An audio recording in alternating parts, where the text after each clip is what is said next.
セイントセイヤストーリー解説。銀河戦争ギャラクシアンウォーズ編。導入神話の継承。セイントセイヤの物語は、女神アテナとそのセイントたちの戦いを描く神話的な世界観を背景としている。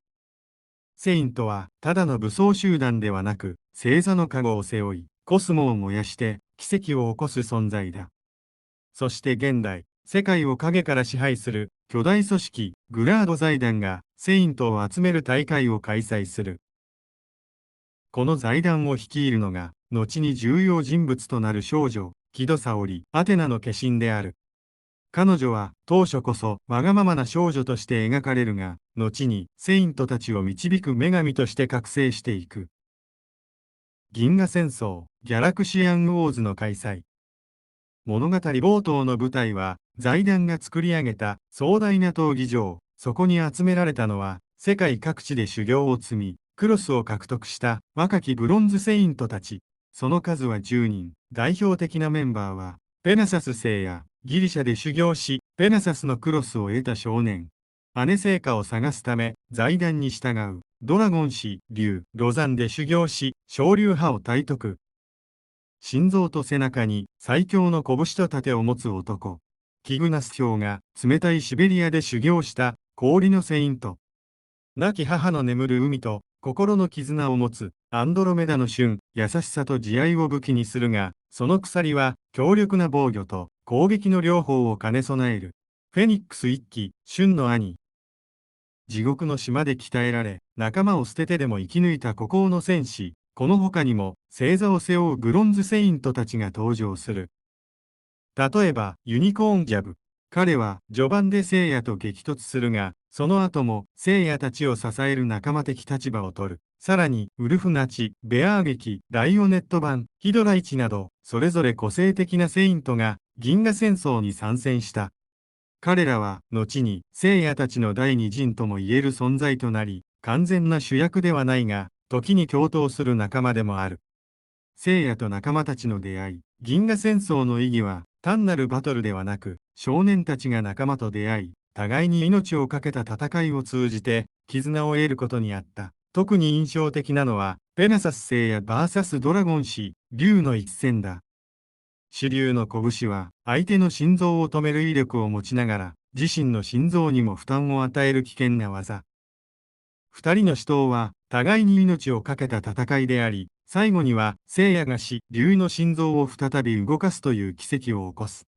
ここで二人の間に命を預け合える絆が芽生えた。また、氷河や舜も同様に戦いを通じて、聖夜と交わり、それぞれの強さと弱さを見せる。氷河は冷静沈着な戦士でありながら、母を思う一途な心を抱えており、彼の戦いには常に氷の涙が流れている。舜は仲間を守るために戦うことを選ぶ少年で、鎖を操る戦闘スタイルは防御力と柔軟さを象徴していた。フェニックス一騎とクロセイと牛の乱入。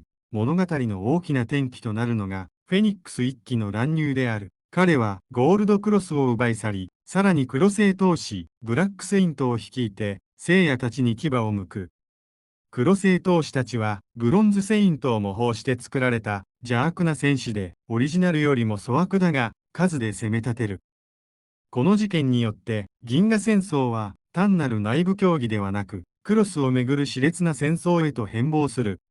一騎は、かつて舜の兄として、優しかった少年だが、地獄の島での過酷な修行によって、心を閉ざし、仲間を憎む存在となっていた。彼がゴールドクロスを手にするのは、力こそ正義という信念を証明するためだった。